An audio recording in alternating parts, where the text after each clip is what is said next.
السلام علیکم ورحمۃ اللہ وبرکاتہ ان الحمد للہ والصلاة والسلام علی سید الانبیاء وعلی آلہ وصحبہ اجمعین اما بعد فاعوذ باللہ من الشیطان الرجیم بسم اللہ الرحمن الرحیم۔ انشاءاللہ الرحمن آج کے اس لیسن میں سورۃ آل عمران آیت 31 کا ترجمہ اور معنی کی مختصر سی وضاحت ہم پڑھتے ہیں۔ اعوذ باللہ من الشیطان الرجیم بسم اللہ الرحمن الرحیم۔ قل اے نبی کہہ دیجئے، ان کنتم اگر تم ہو، تحبون اللہ اللہ سے محبت کرتے، فاتبعونی تو میرا اتباع کرو، یحببکم اللہ اللہ تم سے محبت کرے گا، ویغفر لکم ذنوبکم اور تمہارے گناہ بخش دے گا، اللہ غفور الرحیم اللہ بخشنے والا ہے بہت مہربان ہے۔ یہ آیت کریمہ قرآن پاک کی ایک بہت عظیم آیت ہے جس میں اللہ تبارک و تعالی نے ایک بہت بڑی خبر ہم تک پہنچائی اپنے نبی کے ذریعے، اور وہ کیا ہے؟ ہم سورۃ آل عمران کی آیت نمبر 1 سے لے کر 30 تک الحمدللہ پڑھ چکے ہیں۔ ہم نے اس میں اللہ کے بہت سے ناموں کے بارے میں پڑھا۔ اللہ الحی ہے، اللہ القیوم ہے، اللہ عالم الغیب ہے، اللہ مصور ہے، اللہ جامع الناس ہے، اللہ علیم بذات الصدور ہے، اللہ انسانوں کو اس جمع کرے گا، اللہ انسانوں کے ہر حال سے واقف ہے۔ جب اللہ کی ذات کا اتنا جامع تعارف ہمیں ملا تو ایک نیچرل شوق ہر انسان کے دل میں پیدا ہوتا ہے اللہ تک پہنچنے کا، اللہ کی ذات تک رسائی کا، اس کو راضی کرنے کا۔ تو اس آیت کے پہلے حصے میں اللہ نے پھر ہمیں وہ خبر دی، اگر ہو تم محبت کرتے اللہ سے۔ محبت کا لفظی مطلب ذرا جان لیجئے، اس کا جو روٹ یا مادہ ہے وہ ہے با حب۔ آپ نے اگر عربک ڈکشنری میں اس کا میننگ دیکھنا ہے تو آپ کو با لکھ کر سرچ کریں گے تو آپ کو اس کا میننگ ملے گا۔ المحبت، اس مادے میں 5 بنیادی معنی ہیں: سفیدی اور صفائی، بلند، ظاہر اور نمودار ہونا، بلند، ظاہر اور نمودار ہونا، حباب الماء یعنی پانی کا بلبلا، کسی چیز کا اپنی جگہ پر ٹھہرے اور جمے رہنا، جیسے اونٹ جم کر بیٹھ گیا، حب البعیر، کسی چیز کا خالص ہونا، یہ اس کے لب لباب اور حقیقی جوہر، جیسے حبت القلب، کسی چیز کی حفاظت کرنا، اسے تھامے رہنا، جیسے حب الماء، اس مٹکے یا مشکیزے کو کہتے ہیں جس میں پانی محفوظ رکھا جائے، اس گھڑونچی کو کہتے ہیں جس پر مٹکے رکھے جاتے ہیں۔ حبہ بمانی کھیتی، یعنی وہ چیز جو آپ کی وہ جذبات جو کبھی ختم نہ ہو، جیسے دانے سے دانہ بنتا ہے، تو وہ جذبہ جو آپ کے اندر کسی ایک شخص کے لیے وہ جذبہ دانے کی طرح اپنے جیسے اور بہت سی دانے پیدا کرے لیکن وہ ختم نہ ہو۔ تو اس سے پھر جو مطلب نکلتا ہے وہ یہ ہے کہ حبو کے معنی ہو گئے کسی چیز میں استحکام، لزوم، ثبات، کسی چیز کا خالص ہونا، کسی چیز کا ٹھہرے رہنا، کسی چیز کی حفاظت کرنا۔ اب آپ کو اگر یہ لگتا ہے کہ ہم اللہ سے ان معنوں میں محبت کرتے ہیں، لزوم اور ثبات، مستحکم بنیادی معنی ہیں، اس کے علاوہ اس کی معنوں میں یہ چیز بھی ہے کہ وہ چیز جو آپ کے لیے نفع بخش ہو، جیسا کسی چیز میں اس کے 3 پہلو ہیں۔ ایک تو وہ نفع جو آپ لذت کے لیے حاصل کرتے ہیں، میں نے کہا آپ کو بڑا مزہ آتا ہے اس میں، جیسے مرد اور عورت کی محبت ہے۔ دوسرا اس کا پہلو یہ ہے کہ کسی چیز کو آپ نے مفید یا نفع بخش پایا ہو، اور تیسرا پہلو جیسا کوئی گاڑی ہے، کوئی گھر ہے، اور تیسرا پہلو یہ ہے کہ کسی کو اپنے کسی کے فضل اور شرف کی وجہ سے محبت رکھنا۔ تو اس کا مطلب پھر یہ ہو گیا کہ قرآن پاک میں اللہ تبارک و تعالیٰ نے محبت کو پھر بہت سے ویریڈ معنوں میں استعمال کیا. ہم نے پہلے اس کا میننگ روٹ سے دیکھا، اب ہم قرآن کی اصطلاح دیکھتے ہیں. قرآن پاک میں جہاں جہاں پر بھی یہ لفظ اللہ کی محبت کے لیے آیا ہے وہ مقامات تک تشریح طلب ہیں. اللہ تعالیٰ نے سورۃ البقرہ میں ارشاد فرمایا ہے وَمِنَ النَّاسِ مَن يَتَّخِذُ مِن دُونِ اللَّهِ أَندَادًا يُحِبُّونَهُمْ كَحُبِّ اللَّهِ، یعنی کچھ لوگ ایسے ہیں جو دوسرے انسانوں کو اس طرح سے ہی محبت کرتے ہیں، اس طرح سے ہی ان کے ساتھ ان کی وابستگیاں ہوتی ہیں مستحکم طور پر جیسا کہ اللہ کے لیے ہوتی ہیں. تو اللہ تعالیٰ نے شرک فی المحبت کا ذکر کیا یہاں پہ، اور اللہ نے قرآن پاک میں مؤمنین کی صفتیں بیان فرمائی والذین آمنوا اشد حبا للہ، اور مومن اللہ سے زیادہ شدید محبت کرتے ہیں. تو ایمان والے جو ہیں ان کے ایمان کا تقاضا، ان کے ایمان کا اظہار کیسے ہوگا کہ وہ اللہ سے محبت کرتے ہیں، اور جب وہ اللہ سے محبت کرتے ہیں تو پھر اس کا اظہار کس طریقے سے ہوگا؟ اس طریقے سے کہ اللہ کے احکامات کو مستحکم کر کے پکڑ لیتے ہیں، اللہ تبارک و تعالیٰ کی محبت میں ٹھہر جاتے ہیں، اللہ تعالیٰ کی محبت کو سنبھال کے رکھتے ہیں، محفوظ رکھتے ہیں، اس کو خراب نہیں ہونے دیتے کسی بھی غیر اور انسانوں کی محبت کو اس میں مکس کر کے. پھر جیسا کہ آج کی آیہ مبارکہ ہے 31 کہ ان کنتم تحبون اللہ فاتبعونی یحببکم اللہ ویغفر لکم ذنوبکم واللہ غفور الرحیم. اور اللہ تبارک و تعالیٰ نے فرمایا، اس سے اگلی آیت 32 میں آپ پڑھیں گے قل اطیعوا اللہ واطیعوا الرسول فان تولوا فان اللہ لا يحب الکافرین. ان سے کہہ دو اگر تم اللہ سے محبت کرتے ہو تو میری پیروی کرو، خود اللہ تم سے محبت کرے گا اور اللہ تمہارے قصور معاف کر دے گا. تو اللہ کی محبت تک پہنچنے کا ایک ذریعہ رسول صلی اللہ علیہ وسلم کی محبت ہے. رسول صلی اللہ علیہ وسلم کی محبت پھر دین اسلام میں ایک بہت امتیازی حیثیت رکھتی ہے کہ وہ اللہ کی ذات تک ہماری رسائی کرنے والے ایک انسان ہیں. تو اس بات میں یہ بات کو سمجھ لینا ضروری ہے کہ در حقیقت رسول صلی اللہ علیہ وسلم کا ایک معاشرے میں، اسلامی معاشرے میں جو مقام ہے وہ اللہ تک پہنچانا ہے. یعنی اللہ کن باتوں کو پسند کرتا ہے اور کن کو ناپسند کرتا ہے، کیسی طرز حیات اللہ کو پسند ہے. سمجھ لیجئے کہ اس کتاب اللہ کے ساتھ ایک شارع، اس کو کر کے دکھانے والا، ایک پریکٹیکل امپلیمنٹیشن کرنے والا، یہ ہے اللہ کے نبی کا رول. کون؟ اللہ کے نبی کی اتباع کرنا دراصل حب رسول کا تقاضا ہے. رسول صلی اللہ علیہ وسلم ہماری منزل نہیں ہے، رسول صلی اللہ علیہ وسلم ایک راستہ ہے اللہ تک پہنچانے کا. لہٰذا اگر ہم یہ سوچ لیں کہ ہماری محبتیں صرف آپ صلی اللہ علیہ وسلم تک جا کے ختم ہو جاتی ہیں تو ہمیں اس بات کو دوبارہ سے سوچنا چاہیے، ہمیں ری تھنک کرنا چاہیے، کیونکہ قرآن پاک میں کہیں پہ بھی اللہ تعالیٰ نے یہ نہیں کہا کہ خالی رسول کی محبت کرو. یہ فرمایا اطیعوا اللہ واطیعوا الرسول، یعنی اللہ تبارک و تعالیٰ جو چاہتا ہے کہ وہ اپنے بندوں تک پہنچائے وہ اپنے نبی کے ذریعے پہنچاتا ہے. تو اس لیے ہمیں یہ سمجھ لینا چاہیے کہ اللہ کا دین اللہ کے نبی صلی اللہ علیہ وسلم کی محبت کے ساتھ مکمل اس لیے ہوگا کیونکہ کچھ احکامات دیکھیں، جب ہم محبت کو سمجھتے ہیں تو اس کا مطلب یہ ہے کہ ہم لازم پکڑ لیتے ہیں اس شخص کو جس کے ساتھ ہماری محبت ہوتی ہے. لہٰذا اس میں ہماری دل کی خوشی یا ناخوشی یہ دونوں کیفیات آ جاتی ہیں. اگر ہم کسی چیز کو ناپسند نہ بھی کرتے ہوں لیکن ہم کسی شخص سے محبت کرتے ہوں تو ہم وہ کام کر گزرتے ہیں. اس لیے دین اسلام کے احکامات میں آسان یا مشکل دونوں احکامات پر عمل کرنا ہمارے لیے اسی صورت میں آسان ہوگا جب تک کہ ہم نبی اکرم صلی اللہ علیہ وسلم کی اتباع کرنے کے لیے حد درجہ محبت نہیں کریں گے. یعنی اللہ تعالیٰ کی محبت تک پہنچنے کے لیے نبی اکرم صلی اللہ علیہ وسلم کی محبت کا ہونا ضروری ہے، کیونکہ اللہ تبارک و تعالیٰ تو ایک بہت عظیم الشان ذات ہے، وہ ہمارے احاطہ تصور میں نہیں آ سکتی. ہم سوچ نہیں سکتے ہمارا رب کیسا ہے، ہم نہیں سوچ سکتے کہ اللہ تبارک و تعالیٰ کی عظمت کیا ہے، اس کی حیت کیا ہے، اس کی فارم کیا ہے.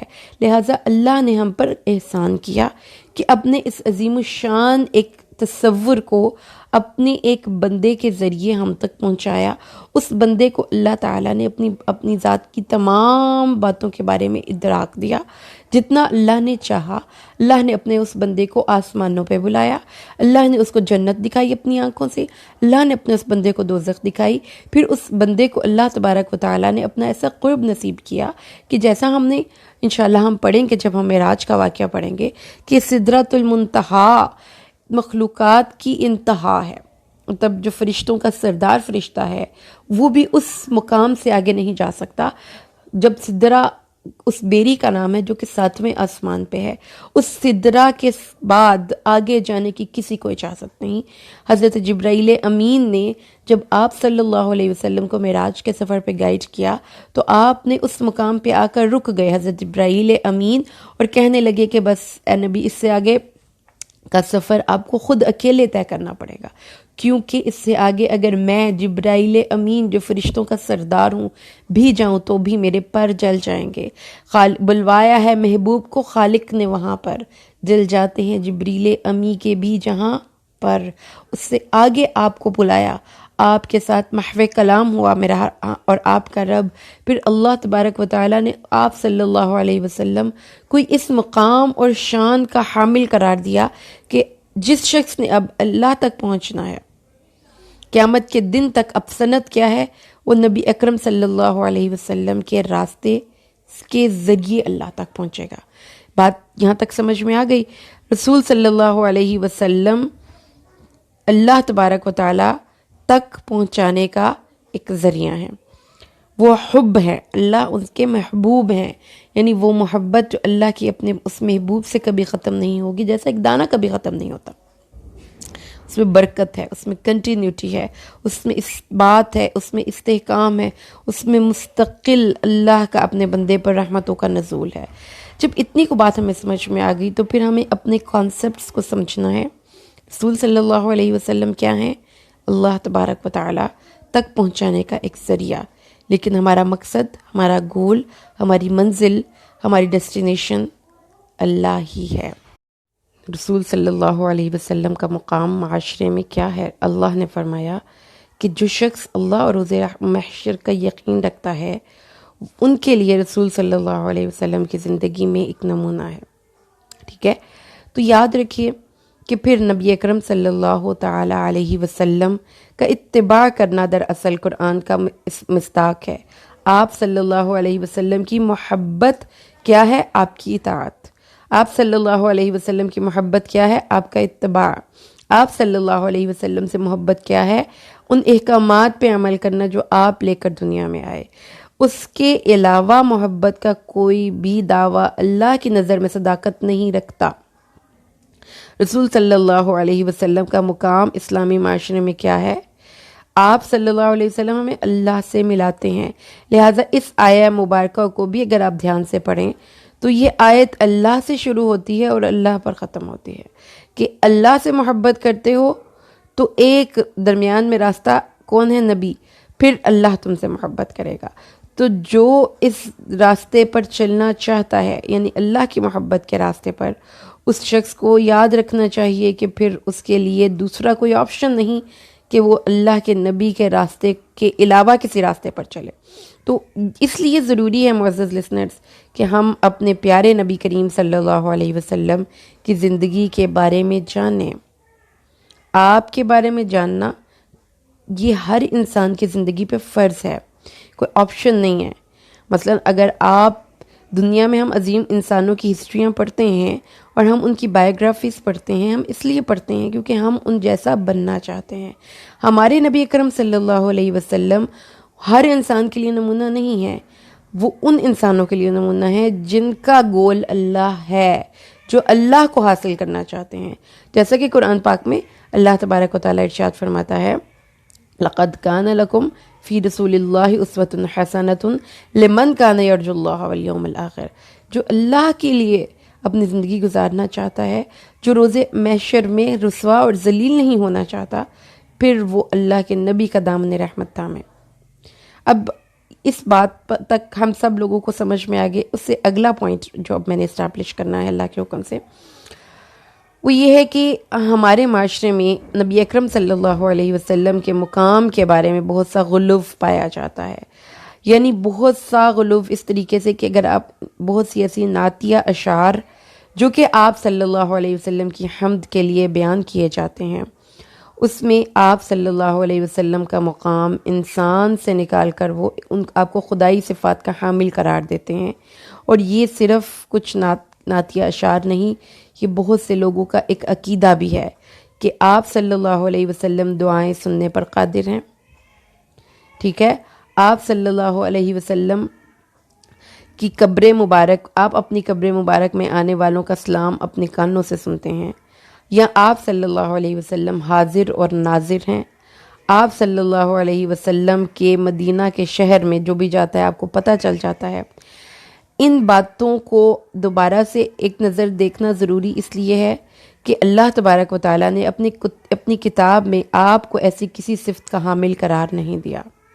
آپ کو اللہ نے قرآن پاک میں واضح لفظوں میں فرمایا کہ آپ خاتم النبیین ہیں، آپ صلی اللہ علیہ وسلم بہت اعلیٰ مقام کے حامل ہیں، لیکن آپ کسی کو نفع یا ضرر نہیں پہنچا سکتے۔ آپ اسی حیثیت میں دنیا سے تشریف لے کر جائیں گے، پردہ فرمائیں گے، اِنَّکَ مَیِّتٌ وَإِنَّهُم مَیِّتُونَ، آپ بھی میت، آپ بھی مرنے والے ہیں اور وہ لوگ بھی مرنے والے ہیں۔ نبی کریم صلی اللہ علیہ وسلم کے بارے میں ہم نے ایک اور مقام پر پڑھا تھا کہ آپ کے بارے میں فرمایا فَأَفَإِن مَاتَ أَوْ قُتِلَ انقلبتم عَلَىٰ أَعْقَابِكُمْ، کیا نبی اکرم صلی اللہ علیہ وسلم محمد الا رسول قد خلت من قبلہ الرسل أَفَإِن مَاتَ أَوْ قُتِلَ، محمد صلی اللہ علیہ وسلم ان رسولوں جیسے ایک رسول ہے جو ان سے پہلے گزر چکے۔ مقام بہت بلند ہے، لیکن آپ بشر ہیں، آپ بشریت کے تقاضوں کے تحت وہ تمام تقاضے آپ پر بھی امپلیمنٹ ہوں گے جیسا کہ باقی تمام انسانوں پر امپلیمنٹ ہوتے ہیں۔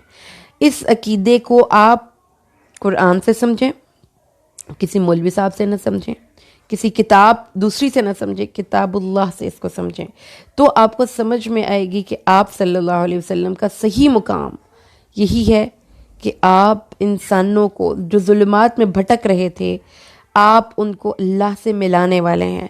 لیکن اللہ اتنا یکتا ہے، احد ہے کہ وہ اپنی کسی صفت میں کسی کو شریک نہیں ٹھہراتا، اس کا محبوب بھی کیوں نہ ہو۔ دعائیں اللہ سنتا ہے، اللہ کے علاوہ کوئی نہیں سنتا۔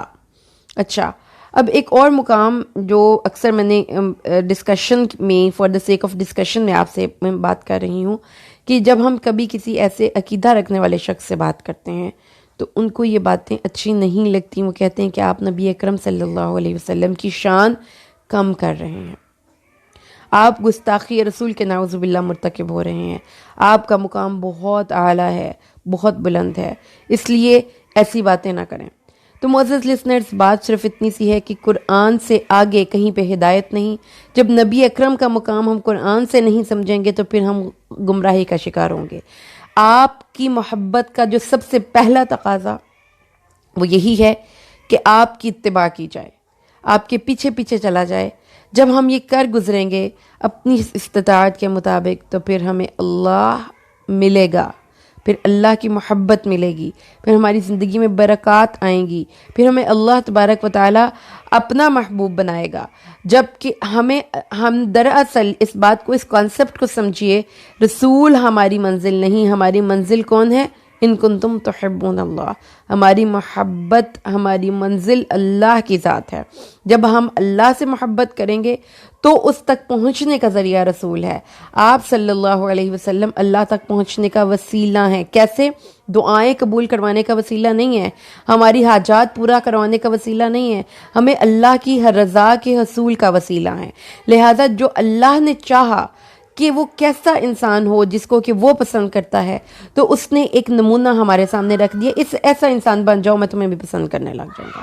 لہٰذا جو یہ کانسیپٹ ہے کہ آپ دعائیں پہنچاتے ہیں اللہ کے پاس اور آپ کا نعوذ باللہ کوئی انفلوئنس ہے اللہ کے اوپر کہ آپ اللہ سے دعائیں پوری کروا کے ہی اٹھیں گے، تو ایک بہت غلط عقیدہ ہے، اس کی اصلاح کیجیے، کیونکہ ہمارا رب کبھی بھی ایسا نہیں کہ وہ میری اور آپ کی نہ سنے، وہ ہماری اور آپ کی سنتا ہے۔ لہٰذا اس تک دعا پہنچانے کے لیے، حاجات پہنچانے کے لیے ہمیں کسی وسیلے کی ضرورت نہیں. ہاں اس کی رضا تک پہنچنے کے لیے ہمیں ایک نمونہ چاہیے. جیسی زندگی ہم گزاریں گے تو ہم اللہ کا قرب پالیں گے.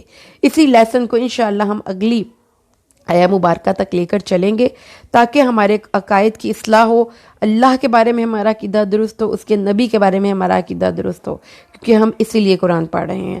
اللہ سے دعا کریں کہ اللہ ہمیں صحیح العقیدہ انسان بنائے، کیونکہ جب ہمارا عقیدہ درست ہوگا تو ہمارا تھوڑا بھی زیادہ ہے. بارک اللہ لی ولکم فی القرآن الحکیم ونفعنی و ایاکم بالآیات والذکر الحکیم. سلام.